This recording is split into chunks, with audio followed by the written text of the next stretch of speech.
Selamat datang, Infonami adalah Infinix Hot 50 dan hari ini saya akan menunjukkan kepada Anda bagaimana cara menjalani proses pengaturan perangkat ini.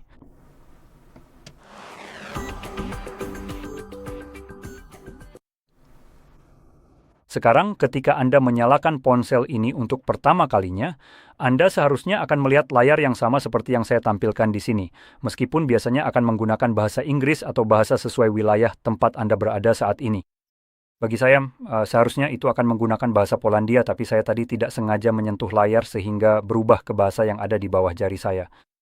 Namun, apapun itu, dari sini Anda tinggal mencari bahasa yang ingin digunakan, dan untuk saya itu adalah bahasa Inggris, lalu kita bisa pilih berikutnya. Dari sini, Anda bisa memilih wilayah Anda.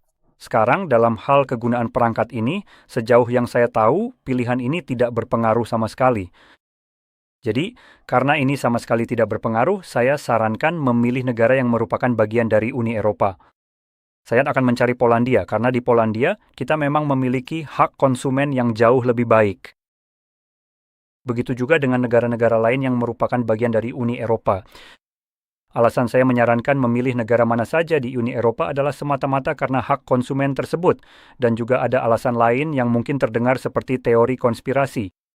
Namun dalam hal hak konsumen, untuk menjelaskannya, ketika Uni Eropa membuat suatu undang-undang yang menguntungkan konsumen, biasanya yang benar-benar kebalikan dari apa yang dilakukan oleh AS, maka mereka pada dasarnya akan mewajibkan hal ini kepada setiap perusahaan di dunia yang ingin berbisnis di wilayah ini. Dan biasanya hal ini membuat perusahaan-perusahaan harus mengubah sesuatu yang jelas-jelas tidak mereka inginkan karena kemungkinan besar akan memengaruhi pendapatan mereka. Contohnya, perusahaan manapun di AE. Dan karena kamu memilih negara Uni Eropa, perangkatmu seharusnya termasuk dalam aturan itu. Jadi ketika perusahaan itu dipaksa untuk mengubah sesuatu pada perangkat mereka, jika perubahan itu benar-benar berdampak besar bagi mereka, mereka hanya akan mengubahnya di wilayah tersebut saja. Mereka berusaha menjaga agar perubahan itu tidak diterapkan di tempat lain, karena hal itu bisa saja membuat mereka bangkrut. Sejujurnya, jika sebuah perusahaan benar-benar diharuskan untuk memperlakukan pelanggan mereka dengan buruk, lalu menjual payung kepada mereka demi tetap bertahan, mungkin sebaiknya kamu tidak berbisnis. Tapi bagaimanapun juga, ini hanya semacam, kamu tahu, memberikanmu semacam contoh saja. Jadi, itulah mengapa saya merekomendasikan untuk mengubahnya ke negara-negara Uni Eropa karena adanya undang-undang seperti yang kita miliki di sini. Dan pendekatan yang lebih ramah konsumen. Sekarang, hal lain yang seperti yang saya katakan mungkin terdengar agak seperti teori konspirasi adalah misalnya dengan hal-hal seperti Inggris yang sebenarnya bukan negara terbaik untuk kebebasan berbicara, meskipun mereka mengklaim memilikinya. Jika kamu memanggil seorang politisi dengan kata-kata kasar, seperti yang mereka semua memang begitu, kamu otomatis akan masuk penjara karena, astaga, kamu mengucapkan kata-kata kasar di internet. Jadi, hal ini sendiri, pada titik ini, saya cukup yakin sudah diketahui. Tapi yang belum diketahui adalah misalnya Inggris ingin memaksa Apple untuk memberikan kembali akses ke perangkat mereka. Dan jika kamu agak bingung seperti itu, maaf apa maksudnya, kamu benar jika merasa seperti itu. Karena itu akan sepenuhnya melewati segala bentuk jalur hukum untuk mengakses data yang ada di perangkatmu, bahkan tanpa sepengetahuanmu. Sekarang, itu terdengar seperti penyalahgunaan kekuasaan. Dan lucunya tentu saja alasan omong kosong yang mereka berikan adalah, jika kamu tidak punya apa-apa untuk disembunyikan, kamu tidak perlu takut. Sementara semua politisi brengsek yang membuat omong kosong ini justru dikecualikan dari kebijakan-kebijakan tersebut. Wow, betapa luar biasanya untuk mereka. Apakah mereka punya sesuatu yang ingin disembunyikan? Jadi, bagaimanapun juga, karena alasan ini, saya tidak akan merekomendasikan untuk mengubahnya menjadi apapun yang khusus untuk Inggris, hanya karena alasan itu. Dan seperti yang saya bilang, saya tidak tahu apakah ini benar-benar akan berpengaruh. Tapi jika ada sedikit saja kemungkinan bahwa itu memang berpengaruh. Misalnya, Inggris tidak akan bisa mengakses perangkatmu hanya karena, kamu dengan iseng memilih bahwa kamu berasal dari Polandia, bukan dari Inggris. Dan mereka pada dasarnya tidak bisa lagi memata-matai seperti orang aneh yang mereka memang begitu. Jadi jelas itu akan menguntungkanmu tanpa biaya sama sekali. Yang mana bahkan jika itu tidak bekerja seperti itu, saya tetap akan melakukannya. Hanya karena kemungkinan kamu tahu sekecil apapun peluangnya. Jadi, ya, dan itulah yang akan saya pilih di sini beserta alasan saya, penjelasan lengkapnya. Sekarang lanjut ke berikutnya, kita punya opsi memasukkan kartu SIM yang sepenuhnya opsional. Kamu bisa benar-benar mengabaikan ini dan melewatinya seperti yang saya lakukan, dan selanjutnya kita punya opsi untuk terhubung ke jaringan Wi-Fi lagi. Ini seharusnya opsional dan saya rasa kita tidak perlu melakukannya, maksud saya rasa begitu. Meskipun ada tombol lewati, karena kadang-kadang saat kamu klik akan muncul seperti, woi, kamu mau melewati ini? Saya tahu ada tombolnya, tapi sudahlah, menyebalkan. Kamu akan terhubung ke jaringan ini selama proses pengaturan, padahal mungkin kamu tidak mau, yang sebenarnya agak menghilangkan tujuan dari pengaturan itu sendiri. Tapi kalau di sini kita bisa, itu bagus juga sih. Biasanya, jika kamu berencana melewati baik Wi-Fi maupun memasukkan kartu SIM, perangkatmu sekarang akan diatur dalam mode offline, yang pada dasarnya berarti tanggal dan waktu tidak akan diatur secara otomatis. Jadi mungkin akan salah di awal. Selain itu, kamu tidak akan bisa masuk ke akun Google, memulihkan aplikasi dan data, serta mendapatkan pembaruan perangkat lunak. Nah, ini hanya berlaku selama proses pengaturan saja. Setelah selesai, kamu bisa mengubah semuanya lewat pengaturan. Jadi, ini bukan sesuatu yang permanen. Sekarang lanjut ke sini, kita punya perjanjian pengguna dan layanan. Jadi, ada syarat penggunaan dan kebijakan privasi. Itu sebenarnya satu-satunya yang benar-benar perlu kita setujui. Jadi kita akan mencentang kotak di sini bahwa kita telah membaca dan menyetujui syarat-syarat di atas. Sekarang tentu saja kamu bisa klik salah satu dari itu untuk membaca persis apa yang kamu setujui, lalu kita bisa lanjut ke halaman berikutnya. Nah, sekarang akan muncul prompt untuk bergabung di sini. Tidak wajib. Tolak. Itu memang biasanya yang sebaiknya kamu lakukan. Selanjutnya kita punya layanan Google. Sekarang di sini saya akan meluangkan sedikit waktu untuk menjelaskan ini lagi. Dan ini terutama akan berfokus pada aspek keamanan dan privasi. Tapi saya akan menjelaskan ini sedikit lebih dalam, mungkin ini menarik bagi sebagian orang, jadi kalau kamu sama sekali tidak peduli soal ini, silakan saja lewati bagian ini. Tapi dengan itu, mari kita bahas keempat hal berbeda yang ada di sini. Jadi, pertama kita punya opsi gunakan lokasi, izinkan pemindaian, dan kirim data pengguna serta diagnostik. Nah, ini hanyalah nama-nama untuk tombol pengaturan ini. Jadi, gunakan lokasi seolah-olah tanpa tombol ini, perangkatmu tidak akan dilacak lokasinya. Salah. Perangkatmu pada dasarnya tetap menggunakan lokasi lewat GPS dan Wi-Fi, yang di sini entah kenapa tidak diberi label saat ini. Nah, itu dia. Seperti Wi-Fi, jaringan seluler, dan oke. Jadi ini sedikit lebih kompleks.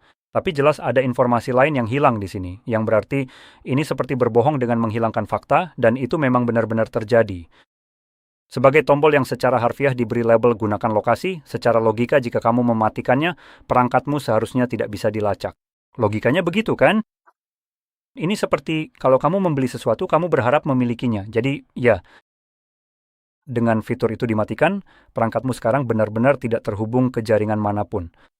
Dan seperti yang saya katakan, itu salah, karena dengan terhubung ke menara seluler, perangkatmu sebenarnya tidak benar-benar offline. Jadi kamu mungkin sekarang berpikir, jadi aku tidak... Jangan masukkan kartu SIM, ponsel ini tidak punya kartu SIM, dan sekarang tetap terhubung ke jaringan seluler. Dan kamu bahkan tidak mengetahuinya karena tidak ditampilkan di layar. Tapi kamu tahu bagaimana cara mengetahuinya. Dengan kembali ke halaman pertama dan menekan 911 untuk panggilan darurat, lalu lihat bagaimana panggilan itu tetap tersambung padahal seharusnya benar-benar tidak terhubung ke apapun, kan? Dan lebih jauh lagi, setelah panggilan tersambung, operator sebenarnya akan tahu di mana lokasimu. Jadi dalam kasus ini, fitur pengaturan ini benar-benar dilanggar. Lokasi. Bagaimana operator bisa tahu di mana saya berada jika fitur ini dimatikan? Sekarang, izinkan pemindaian memungkinkan perangkat untuk memindai jaringan Wi-Fi dan juga sinyal Bluetooth. Nah, ini lagi-lagi seperti berbohong dengan menyembunyikan informasi atau menyesatkan, mungkin lebih tepatnya, karena ini memungkinkan perangkatmu yang memindai mereka, bukan sebaliknya, dan tidak pernah diklaim bahwa fitur ini mematikan pemindaian. Jadi, perangkat lain pada dasarnya tetap bisa memindai perangkatmu. Yang berarti lagi-lagi mereka bisa mengetahui lokasimu benar-benar melanggar pengaturan ini lagi. Dan sekarang, jika kita gulir lebih ke bawah, kita menemukan opsi kirim data pengguna dan diagnostik, yang lucunya setiap opsi ini saling berkaitan satu sama lain. Jadi mengirim data pengguna dan diagnostik, yang mana bisa dibilang hampir semua hal di perangkat ini adalah data pengguna. Saya tidak peduli apakah itu data diagnostik atau hanya meneruskan info email saya, atau ponsel yang terhubung ke menara seluler, itu tetap data saya, ponsel saya, jangan ikut campur. Saya tidak peduli kalau kamu sedang mencoba terhubung ke menara seluler sekarang dan meneruskan itu. Ini adalah info email ini atau email dari ponsel ini, itu tetap data saya. Pergi sana, sudah saya nonaktifkan, kamu tidak akan mengirimkan sedikit pun informasi keluar. Tapi sekali lagi, meskipun ini dimatikan, panggilan 911 tetap bisa dilakukan, semuanya sudah diketahui. Dan itu satu hal lagi. Salah satu data itu adalah, seperti yang saya sebutkan, informasi email tentang perangkat Anda, yaitu kode spesifik yang diberikan ke perangkat Anda. Ini berkaitan dengan misalnya tray SIM. Yang berarti ketika perangkat Anda terhubung ke menara seluler, seperti yang memang terjadi, menara seluler secara otomatis menilai info email dari perangkat Anda yang jelas-jelas sekali lagi melanggar hal ini. Dan juga pada dasarnya tombol pengaturan ini, jadi pada dasarnya untuk merangkum ini ketiga opsi di sini hanyalah Google. Menipu Anda dan membual seolah-olah mereka melakukan sesuatu, berharap Anda tidak akan menyadarinya. Sekarang yang terakhir adalah menginstal pembaruan dan aplikasi. Yang satu ini juga agak menyesatkan karena omong kosong yang benar-benar menjijikan ini pada dasarnya mengabaikan fakta bahwa ponsel Anda sudah dilengkapi dengan pembaruan OTA atau singkatan dari Over the Air. Sekarang, bagi orang-orang yang tidak tahu, itu pada dasarnya adalah pembaruan yang tidak bisa Anda kendalikan. Pembaruan itu dipaksakan ke perangkat Anda tanpa sepengetahuan atau izin Anda. Dan itu dilakukan diam-diam di belakang Anda, mengabaikan pengaturan apapun yang mungkin Anda atur untuk mencegah hal ini terjadi. Kita bisa mengambil contoh yang bagus, seperti kulkas pintar Samsung. Kulkas yang harganya berapa ya? Beberapa ribu dolar. Yang punya layar bodoh di depannya. Samsung memutuskan bahwa mereka belum cukup membebankan biaya kepada Anda untuk itu. Jadi sekarang mereka akan mulai menampilkan iklan di kulkas itu, padahal Anda sudah membayar penuh dan awalnya tidak ada iklan sama sekali. Ini benar-benar omong kosong. Tapi sekarang Anda akan mendapatkan pembaruan OTA yang dipaksakan ke perangkat Anda. Dan sekarang kulkas Anda punya pembaruan, hebat, kulkas 3.000 dolar punya pembaruan atau iklan di dalamnya. Hebat, betapa baiknya Samsung memberikan manfaat ini kepada Anda. Dan para penipu ini bahkan punya keberanian untuk membuatnya ilegal juga. Setidaknya kalau Anda di AS, untuk mencoba mengedit sistemnya supaya tidak bisa diperbarui ke versi ini. Saya cinta AS, betapa indahnya tempat ini. Sekali lagi, kalau Anda di Eropa, Anda bisa benar-benar tidak peduli dengan hal ini. Anda bisa benar-benar menyingkirkan omong kosong itu dan mengabaikannya. Saya akan beritahu bagaimana saya merekomendasikannya. Sekali lagi, Google juga melakukan hal yang sama. Pembaruan OTA dipaksakan melalui fitur semacam ini, dan meskipun kita bisa mematikan segala jenis pembaruan lewat pengaturan, menghapus pembaruan aplikasi, Anda sebenarnya tidak bisa menyentuh itu, setidaknya tidak dengan cara biasa. Dan sebagai contoh yang bagus di sini, Google ingin memaksa setiap perangkat Android untuk mendapatkan pembaruan, yang mencegah Anda bisa menginstal aplikasi pihak ketiga dari sumber lain selain Play Store. Kecuali sumber luar itu pada dasarnya membayar semacam tebusan ke Google agar aplikasi mereka bisa ditandatangani sehingga Anda bisa menginstalnya. Sekarang, ini adalah penjelasan mereka untuk mencoba melawan aplikasi malware yang sebenarnya tidak mereka lakukan sendiri. Sialan, halaman belakang mereka sendiri yaitu Play Store justru dipenuhi aplikasi-aplikasi seperti itu. Tapi ya, mereka malah memilih untuk berkonflik dengan pasar bebas di mana mereka kehilangan pendapatan karena jangan sampai Anda punya sedikit kendali atas apa yang bisa Anda install di perangkat Anda di luar Google. Oh, kasihan sekali, ya. Jadi, ya, mereka pada dasarnya ingin melakukan itu dan memaksakannya lewat semacam tebusan. Hebat, betul-betul perilaku monopoli. Sekarang, karena orang-orang benar-benar marah soal ini, dan jika Anda pada dasarnya dipaksa ke lingkungan yang sama seperti perangkat Apple, ya mending sekalian pakai Apple saja. Setidaknya Anda dapat kamera yang umumnya lebih baik dan keamanan yang jauh lebih bagus. Tidak seperti Google, dari semua perusahaan. Satu-satunya keuntungan di sini hanyalah itu. Jadi kalau Google ingin mengubah itu, semua orang pasti akan beralih ke Apple. Karena kalau saya tidak punya privasi dan tidak bisa menggunakan perangkat seperti komputer pada umumnya, ya mending saya pindah ke opsi lain yang sama-sama bodoh tapi setidaknya memberi saya sedikit lebih banyak untuk uang saya. Tapi untungnya, karena kemarahan orang-orang, Google akhirnya membatalkan rencana itu. Mereka akan menerapkan sesuatu di masa depan yang membuat pemasangan aplikasi semacam ini jadi lebih merepotkan. Dan ketika mereka melakukannya, itu akan dimuat melalui pembaruan OTA tanpa Anda sadari. Jadi suatu hari Anda akan mencoba menginstal sebuah aplikasi dan Tiba-tiba sekarang jadi merepotkan. Anda harus mencari tahu apa yang sebenarnya terjadi. Kenapa Anda tidak bisa menginstalnya. Dan sampai Anda mengetahuinya, berarti Anda tidak akan bisa melakukannya. Dan juga perhatikan itu, kita sudah punya tombol sumber tidak dikenal yang secara default dinyalakan dan Anda harus mematikannya untuk menginstal pembaruan atau aplikasi pihak ketiga. Maaf, pokoknya begitu. Ya jadi dengan penjelasan yang cukup panjang itu, kita bisa lanjut. Yang kemudian memungkinkan kita menambahkan kunci layar, sidik jari, dan pengenalan wajah. Nah, dua opsi pertama yang tercantum di sini adalah biometrik, yaitu sidik jari dan pengenalan wajah. Sekarang, biometrik tidak 100% dapat diandalkan. Jadi ketika Anda sudah mengatur keduanya, atau setidaknya ingin mengaturnya, dan biometrik gagal membuka perangkat Anda akan selalu diwajibkan memiliki PIN, pola, atau kata sandi untuk tujuan ini. Jadi ketika biometrik gagal, Anda bisa menggunakan sesuatu seperti pola untuk membuka perangkat Anda. Dan tentunya selama Anda memasukkan pola, PIN, atau kata sandi dengan benar, perangkat Anda akan terbuka. Berbeda dengan pengenalan sidik jari dasar, yang mana Anda tidak mengubah sidik jari Anda. Itu bukan sesuatu yang pernah berubah. Tapi kadang-kadang perangkat Anda tetap tidak mau terbuka hanya karena amit-amit ada sedikit debu di jari Anda. Jadi, ya, sekarang selain itu, Anda sebenarnya bisa saja melewatkan perlindungan pada perangkat Anda secara keseluruhan. Tapi karena ini adalah ponsel Anda dan kemungkinan besar menyimpan cukup banyak informasi pribadi Anda, mungkin juga beberapa foto yang tidak diinginkan atau apalah. Anda mungkin ingin melindungi hal-hal itu, ya, kalau Anda kehilangan perangkat Anda, supaya siapapun yang menemukannya tidak bisa mengaksesnya. Jadi Anda tinggal memilih sesuatu seperti pola, masukkan, ulangi, lalu pilih konfirmasi, dan sekarang sudah diatur. Sekarang di sini kita mendapatkan pop-up lain, yaitu Mobile Cloner.